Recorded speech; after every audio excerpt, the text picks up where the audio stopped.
Vitek here from Wani, and with us today we have legendary Steve Grimett of Grim Reaper. How you doing?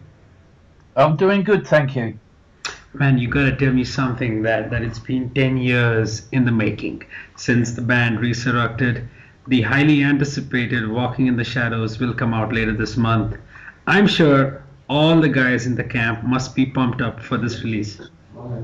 Yes, it's been a long time coming, really. We started it 3 years ago, and we've had member changes and stuff like that. So it's been it's a long time coming. But we got Dissidents label wanted the album. They were just like, we want this. And they pressured us into doing a deal, and they have done everything they were supposed to do so far, and I'm really looking forward to working with them. But they brought on us finishing the album, so it was a good thing, really. Absolutely. If that wasn't due to them, probably it would have taken some more years for this album to be released. Yeah, you're right. It could have done. That's true. That's true. And you guys have already unleashed the title track for your fans. How have been the response so far? It's been really good. I think out of probably 300, we may have had about 2 that I can't say they don't like it, but it wasn't what they were expecting. So but I dare say, had I written the album with Nick Boncott, the original guitarist, right, it would be different anyway. Absolutely. That is right, and it's obviously been 29 years of wait since the last album, and now we have Walking the Shadows among us. A very refreshing album for me as a person who's been listening to the last 3 albums for a good amount of time. So I'm sure for you it would have been, it's kind of a concern to think about the fan expectations, since the first 3 are basically considered as cult classic heavy metal albums. Yeah, you're right. When Ian and I decided that we needed to write a new album, that was one thing we talked about. Where was the main thing? It's got to sound like the 4th album. And of course, we've come on tenfold as far as songwriters and performers are concerned. So it was kind of a regression to go back and write that way. So we decided, okay, if we're going to do that, let's do the whole thing as we used to. So you've got real drums, bass and guitar. It's all recorded at my studio, and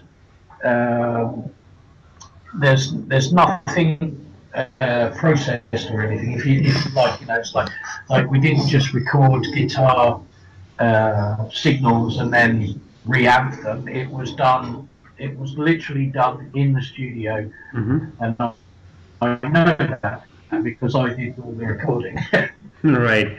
That's really cool. In fact, the songs like Call Me in the Morning or even Rock Will Never Change are probably closest to the classic Grim Reaper as probably you can get, with some really catchy choruses, some great solos in there which go well really smoothly. So I'm sure when you were writing these songs, maybe it kind of took you back to those glory days of 80s when you were writing the classic 3 albums with Nick.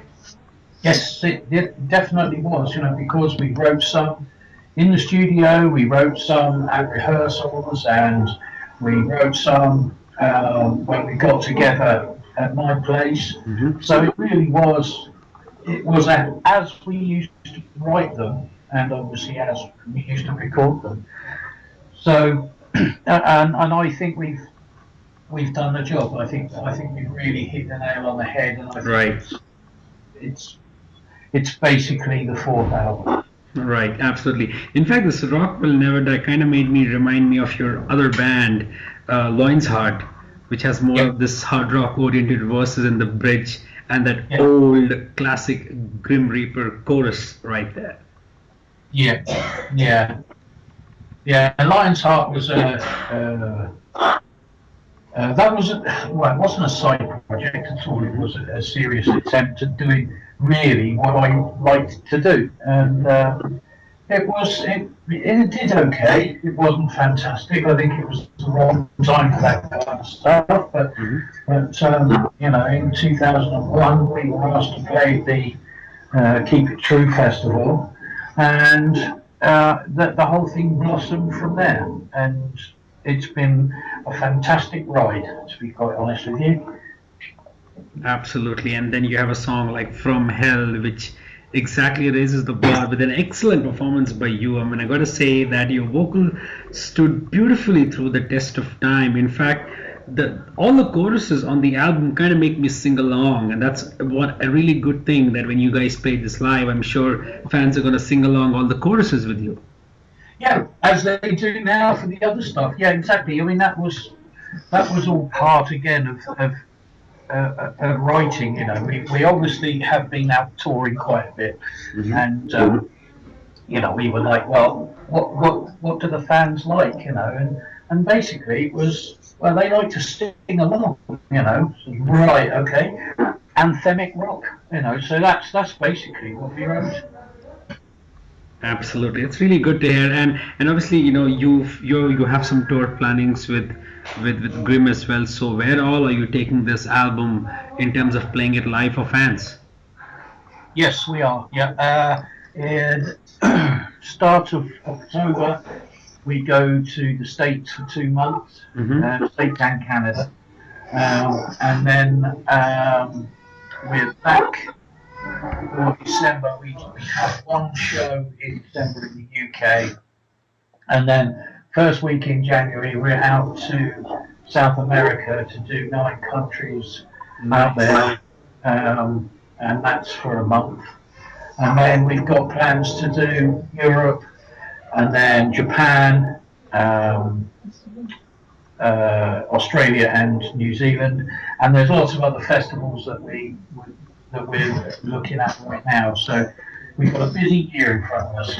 You definitely got a packed one for sure.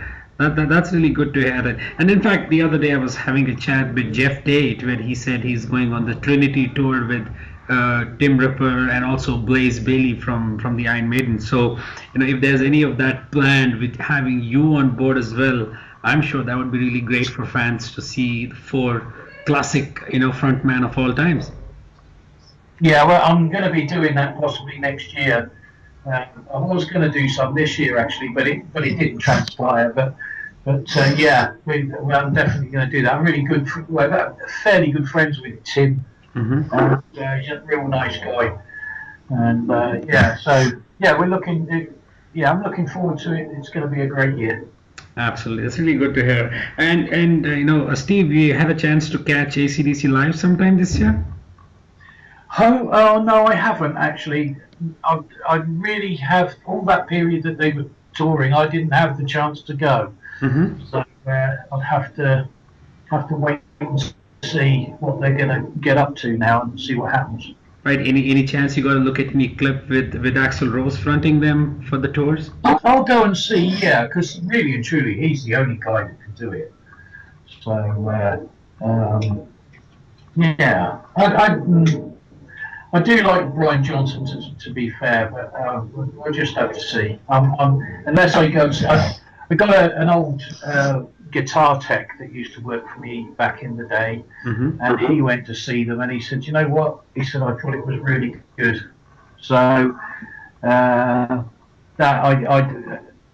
I'd like to see it, see what it's like. That definitely would be great. So before we conclude, how about you describe the sound of the album in just one sentence? It's more of what Grim Reaper are all about. Hard rock.